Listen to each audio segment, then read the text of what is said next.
26 juillet, Proverbes chapitre 4, chapitre 5, chapitre 6. Écoutez, mes fils, l'instruction d'un père et soyez attentifs pour connaître la sagesse.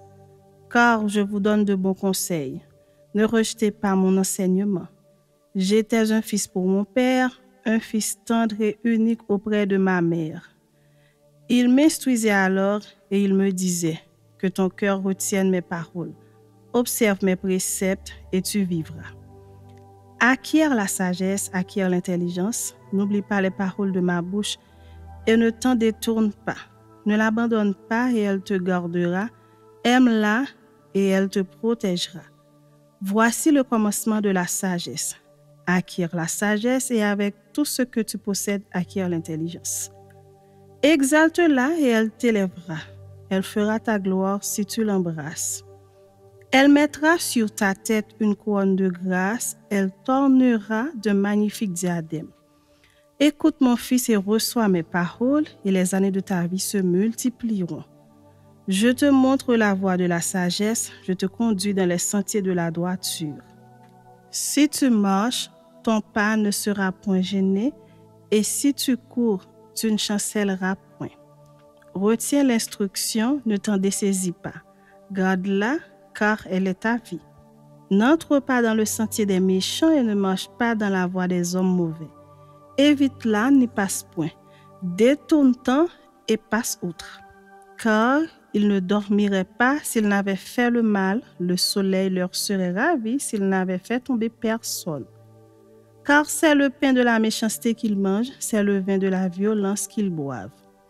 Le sentier des justes est comme la lumière resplendissante dont l'éclat va croissant jusqu'au milieu du jour. La voie des méchants est comme les ténèbres. Ils n'aperçoivent pas ce qui les fera tomber. Mon fils, sois attentif à mes paroles, prête l'oreille à mes discours. Qu'ils ne s'éloignent pas de tes yeux, garde-les dans le fond de ton cœur. Car c'est la vie pour ceux qui les trouvent, c'est la santé pour tout leur corps. Garde ton cœur plus que toute autre chose, car de lui viennent les sources de la vie.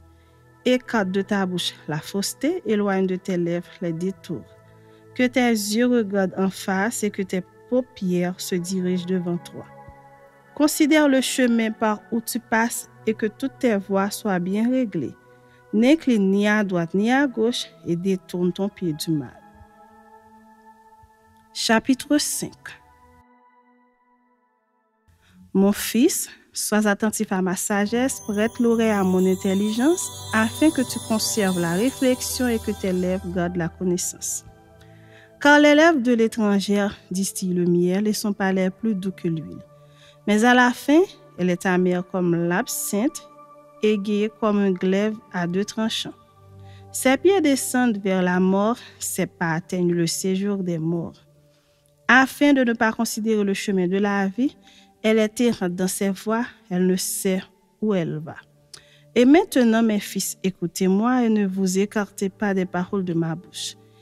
Éloigne-toi du chemin qui conduit chez elle et ne t'approche pas de la porte de sa maison, de peur que tu ne livres ta vigueur à d'autres et tes années à un homme cruel.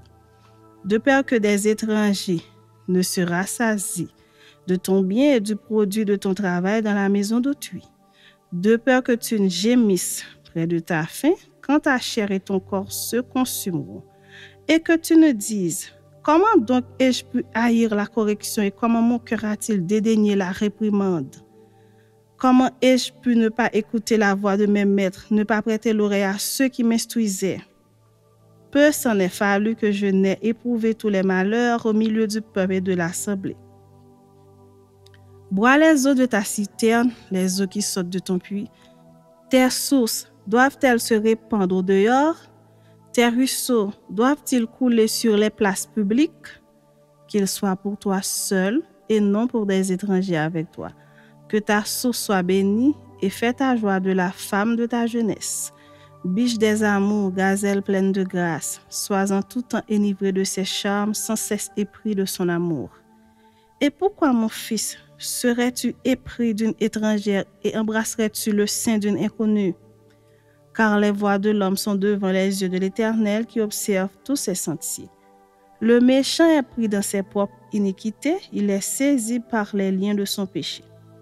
Il mourra faute d'instruction, il chancellera par l'excès de sa folie. Chapitre 6. Mon fils, si tu as cautionné ton prochain, si tu t'es engagé pour autrui, si tu es enlacé par les paroles de ta bouche, si tu es pris par les paroles de ta bouche, fais donc ceci, mon fils, dégage-toi, puisque tu es tombé au pouvoir de ton prochain. Va, prosterne-toi et fais des instances auprès de lui. Ne donne ni sommeil à tes yeux, ni assoupissement à tes paupières. Dégage-toi comme la gazelle de la main du chasseur, comme l'oiseur de la main de l'oiseleur. Va vers la fourmi paresseux, considère ses voies et devient sage. Elle n'a ni chef, ni inspecteur, ni maître. Elle prépare en été sa nourriture, elle amasse pendant la moisson de quoi manger. Paresseux, jusqu'à quand seras-tu couché? Quand te lèveras-tu de ton sommeil? Un peu de sommeil, un peu d'assoupissement, un peu croiser les mains pour dormir, et la pauvreté te surprendra comme un rôdeur et la disette comme un homme en armes. L'homme pervers, l'homme inique, marche la fausseté dans la bouche.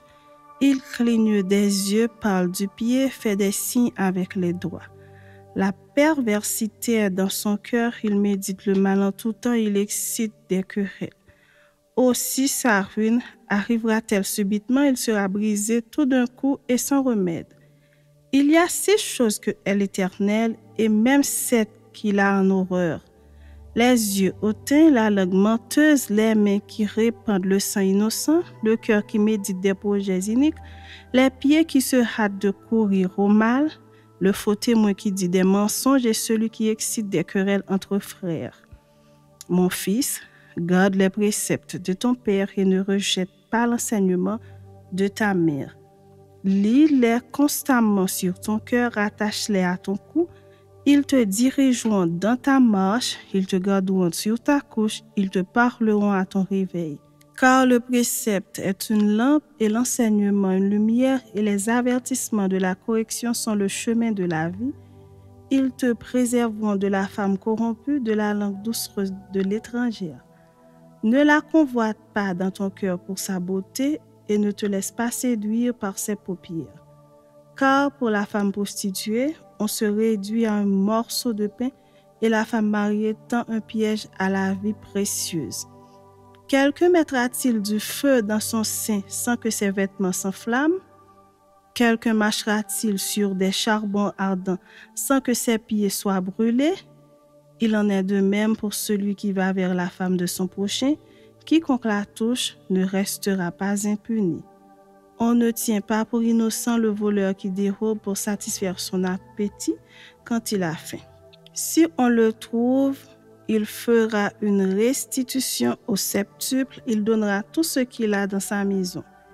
Mais celui qui commet un adultère avec une femme est dépourvu de sens, celui qui veut se perdre agit de la sorte. Il n'aura que plaie et ignominie et son opprobre ne s'effacera pas. Car la jalousie met un homme en fureur et il est sans pitié au jour de la vengeance. Il n'a égard à aucune rançon et il est inflexible quand même tu multiplierais les dons.